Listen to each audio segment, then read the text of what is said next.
Hello, fellow Araxians. The DirectX 11 patch is here, and it's time to go over the results. The good, without a doubt, is DirectX 11. The bad is the bugs. Fortunately, this patch didn't come with any of the serious game-breaking bugs, like when 20% of the population couldn't even log in, but there still is a lot of bugs to get through. And the ugly is how player populations forces these patches to be rushed. So let's dive in deep on each of these topics. First, DirectX 11. Players across the board, all sorts of varieties of system specs, are seeing positive results from its deployment. So far, it looks like people that are kind of in the mid-range, the majority of people, or people that are running AMD setups, Ryzen CPUs, are seeing the majority of gains, sometimes spectacular gains, almost 2 times the frame rate. For myself, running a beefier rig, I don't see gains quite as extreme, but I also didn't suffer from performance quite as much. This update does feel like it's removed some of the worst frame rate drops in the big battles. Even with my really strong rig in the biggest, I could still drop into the 20 or 30s range in terms of frames per second. This patch is keeping me above 50 FPS 90% of the time, even in those big battles. Another nice perk in performance is load times. They changed the way the assets are packed. It sounds like part of that is it saves space, your overall install will be smaller. Part of that will make the job harder for hackers. And then a really nice perk is that the load times are much improved with the new patch. So guys, sorry on a lot of my footage here, I wasn't running Afterburner, so you're not necessarily going to see the stats. You can check in the bottom left, some of the footage will have the in-game FPS counter on there. But the fact of the matter is, even if I do show you my performance, it's going to be very difficult to draw any parallels to what yours will be. At this point, you just got to jump in the game, give it a try, see how it does for your system. Just know for the vast majority of people, it has really improved the game for them. All that being said, a lot of good there. You got to be prepared for the bad. As expected, there's a lot of bugs to get through. If you want to wait for that all to be sorted, that's understandable. Just know it is double experience coming up. So you may just want to get in the game anyways and suffer through the bugs to take advantage of that double XP. If it's not worth dealing with the bugs to you, that's fine. I'll be letting you know once they roll out a few more patches to get all those bugs sorted. In regard to the bad, the bugs, I would say this patch is not too bad in terms of ratio of quantity of good to the amount of bad. There are tons and tons of bugs here, but there is so much that went into the game. Better loading times, better performance, new alert type, new faction, and a lot of other small little improvements. The fact that we didn't get one of those bugs where the server latency goes to shit, or 20% of the people can't log in, the overall improvements in performance absolutely outweigh the few bads, and the fact that we didn't get any of those catastrophic bugs means we're doing pretty darn good right now. In terms of the bad, I want to bring some attention to what you can do to help speed up the process of getting everything fixed.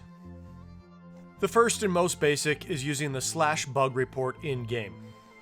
Let them know what's not working, and it will send a copy of your system specs along with your report, so they have the information they need if that bug is specific to your hardware driver setup. The next important place to report the bugs or look for yours in the already extensive list is in a Reddit thread by user White Forest. First of all, this guy's been going overtime on trying to track and collect all this stuff, so just a big thank you to him from me, and hopefully I think a lot of the community echoes that same sentiment. It's a lot of work, but it's very important work. Making sure we keep track of all this stuff is how we make sure we move forward without these bugs being forgotten about and left on the live server indefinitely. There will be a link to that thread down in the description. It'll be the first thing. If you're having any issues, check there for discussion from other people and add your voice to it, or to report your own issues if it's not already listed. Now, covering bad, I want to cover the disappointing part about the bugs. We had a huge play test. Everyone did their part, came out, and tracked down bugs. And again, it was White Forest that did an epic job of tracking the bugs on the test server And so many of the bugs that are now on the live server were ones that were discovered on the test server, and again compiled by White Forest. One of these hilarious bugs that was on test server is the ESP Spitfire turrets. I think poor old Spitty snapped and turned into this vicious endless seeing eye. They do not stop, they see you no matter what, and they relentlessly attack anything that's within their engagement range. No problem if there's a wall or something in the way. So just be careful about them, don't get in their line of sight. Another thing to be careful about right now is infiltrators are very invisible. More invisible than they used to be, and I think on some settings they're completely invisible. People were asking me for a fix. I still sort of see them on Ultra when they're moving. It used to be they could crouch and be still and be pretty invisible, but if they were standing, you could see them. Now, not so much. Infiltrators are spotting you and popping out from all over, and it's very hard to see them. But I can report they are visible while they're moving if you're on Ultra. So if you can bear to run that, that might be a temporary fix while they fix them on the other settings. The shimmer on their cloak is a little bugged right now, so if you're playing infill, just know that your shimmer can flash gray and be much more visible than your regular shimmer. Another bug that's going on right now is the continents being stuck in the unstable alert type configuration. What was supposed to happen with this patch is the server would do a check every 2 minutes, and depending on the amount of population, it would configure the lattice relevant to that. So if it's under a certain threshold, it's just the 3 lanes you see here. The next system was a 2-lane but still reduced lattice, and then the final configuration would be a full open continent. Right now that's not working, and continents are stuck no matter how many people are on it on this single lattice system. Now devs have been logging on and kicking continents out of this unstable warp gate configuration, but until they get that fixed, be prepared to play on the really small lattice continents. For some people, I'm sure that's a nightmare, and others, it's a glorious clusterfuck. There are still some UI screen resolution issues to be worked through. Depending on your setup, there's also some issues either alt-tabbing or switching from windowed mode back to full screen. In my case, it wanted to downgrade my full screen resolution after switching back from windowed to something that was not native and looked really weird. Others have been reporting mouse issues associated with this. That's not something my setup has experienced, but if you are running into that, just know it's a known bug and they are working on fixing that. Now, this bug here is not something that was introduced on this patch. Actually, this is an old bug. Sometimes when you spawn in, you'll end up under the warp gate. It's pretty rare these days. Just hit your redeploy key, try again, spawn at the same area, and you should be okay. It usually only happens on your first login or when switching continents, and it just means all the building assets haven't fully loaded yet. So once you respawn, there should be no problems second time around. There were some issues with creating NS Ops characters if you were a member. You're only supposed to be able to create them if you're a member. And it seemed to be almost reversed at first, or some people could, but members could not actually create them. And I believe that's been all fixed right now. So if you kind of logged off waiting for that fix, you should be good to go again. If you want to get a membership and make a robot, go ahead and do that. Just remember, you are required to have a membership to continue playing that character. Even if you start one, it will be disabled if your membership lapses. There is a new code out for a free weapon. You'll see the code on the bottom right of your screen. It gives you an NSX Tengu, which is the shotgun SMG. Now, it wasn't clear in the announcement, but this is a platinum version of the Tengu. That means that even if you already have the Tengu, you can use this one, Araxium it again, and it is a different item. It will unlock for all your characters. You can use it on one of your robots if you want. And it also counts to the Exceptional 2 directive. For me, I've completed my regular Exceptional directive, so any weapon I can get my hands on that works on Exceptional 2 is pretty great. Exceptional 2 will give you some implants, it'll give you the NS Cert Explosion Horn, and the max rank will give you a gold camo that you can put on your weapons. If you've been keeping track, you should have the Little Helper, the black version of the Lightning AP cannon, the Naginata, the Tengu P, and then the Tonto Platinum. So without buying anything, you can complete that Exceptional 2 directive now. Now, the one thing to note, when I first redeemed it, I redeemed it on Coltier and it failed. The weapon didn't show up, and when I tried the code again, it said it had already been redeemed. But the next time I logged in, I got the notification that the weapon had been delivered. So I'm not sure if it was a bug that was fixed or I just need to do a relog. Just know if yours didn't work, just do a relog and that should fix any issues that you were having with it. Okay, the whole bugs thing goes on and on. Those are kind of the big ones. Some of them are minor. Some of them couldn't have been detected on test. For now, you'll just have to work around it. Just keep track of that bug thread. And if you see in these patches, once they get fixed, make that comment so we can check them off as they've been solved. Now, on to the ugly.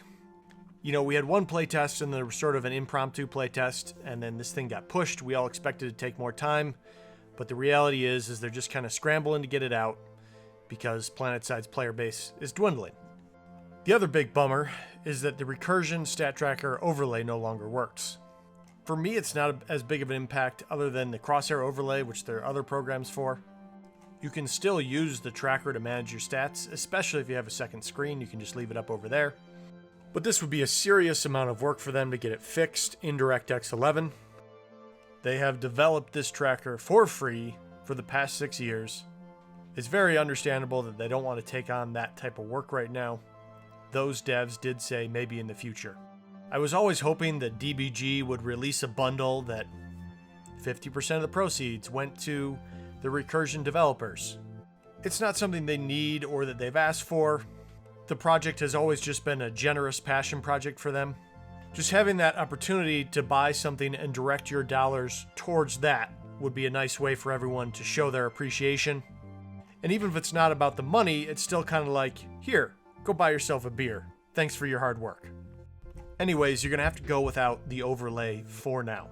And the recursion devs did not say it's not happening for sure, just that it's not happening right now. So no reason to give up hope on it yet. Just get used to playing without it for now. And then the biggest bummer about this is the lack of polish.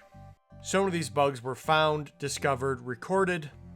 I was just really hoping we could get to a patch where it's like, okay, we did a playtest, we found the bugs, we fixed it. We did a playtest, we found the bugs, we fixed it. Do that 4 times over. And then they say, okay, we've got this much done. We're kind of at the limits on what we can do on the test server because it is a different environment than live. Here are the bugs we know are there. We are going live with them and we will fix them in the future.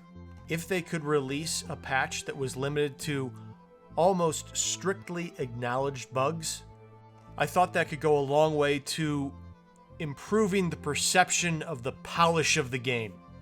Back at the anniversary, when they were talking about DX11, the word was, it's ready when it's ready, and that was really great to hear. But what's on live right now doesn't quite feel like we got to that. It's better than most patches, but that's not a very high bar. To me, the job right now is just that we keep track of these things and make sure we don't slip back into that cycle of, hey, this bug isn't too bad. We're going to just forget about it now, and it's going to be there for the next 4 years. A la ghost platoons, explosive deaths not showing on the kill feed, floating ammo boxes, bad grenade indicators, etc., etc. The other big things that hit the patch were the spawn system, and I can't say I've really seen it in effect yet, and there's a lot of pieces of it that are broken, I think, or maybe it's intended. Per the stated rules from the patch notes, I don't see that it'll change much, but I'll go into a bigger video on that once they iron it out and fix the bugs that currently exist in it. Then I'll be able to actually see it fully functional, and I'll let you know how that's going to affect the game and the battle flow. For right now, I found a lot of times it was tough to spawn in the hex you were already in, and the solutions were to find the same spawn in your squad spawn option. Don't click on the green dot on the map. Or some people said just spam click the spawn option really fast and then sometimes it'll let you spawn. That fix never really worked for me. So just know if the spawn system's being weird, it's not you. The refine and refuel alert. Experience so far is you fight over scraps of cordium. Not nearly enough cordium on the map to support it, or at least to make it fun. And it goes back to the same problem with aerial anomalies between snowballing and the fact that the events don't know the territory control. For these events to really work and be fun, they have to pop up wherever the battle line is. So somehow The map territory control has to be smart and be able to relate to the event system. Hey, you know, the VS are here, the TR are here, the battle line's right in the middle. We need an aerial anomaly or a refinery to pop up there. What's happening right now is they have predetermined spawn locations. And so for this alert, for example, VS was controlling the middle. 90% of the refineries popped up in uncontested VS territory. So we filled them up and easily won the alert without any real interesting gameplay. Again, I'll keep an eye on it, and hopefully we can see some cool armor battles develop from it. For now, it seems like just a single lib cruise or a single harasser cruise wet dream where they can just cruise around in the back lines and eat up ants that are trying to fill these things. So guys, that's the initial thoughts on the DirectX 11 patch. As I spend more time in it, I'm going to be bringing you more information. And I will be covering any updates, letting you know when any patches hit that are going to improve some of the bugginess right now. For those of you that are sitting around like me and understand just how important the underlying infrastructure is, that is, it's necessary to modernize the game, bring it up to DirectX 11, but are really waiting for some content to drop, we are still going to have to be patient a little longer. But what this patch has done is the excitement around it, drawing people back, has at least brought the fights back a bit. Like, it feels like Planetside again. The fights had really dwindled down just due to lack of pop to where it was kind of a bunch of like 6 versus 6 fights that just aren't interesting. And it's a whole bunch of redeploy side, a lot of beacon dropping, a lot of galaxy crashes. It's just all the worst parts of the battle flow breakdown when you get low pop. Whereas now these fights sort of feel like the chaos of Planetside again. And that, I've got to say, is so refreshing and so welcome. So especially during this double XP event, hopefully we're just going to see so many people that it's just going to feel like the old days. In the meantime, we're just going to have to see if it's the good, the bad, or the ugly that has the final word on this patch.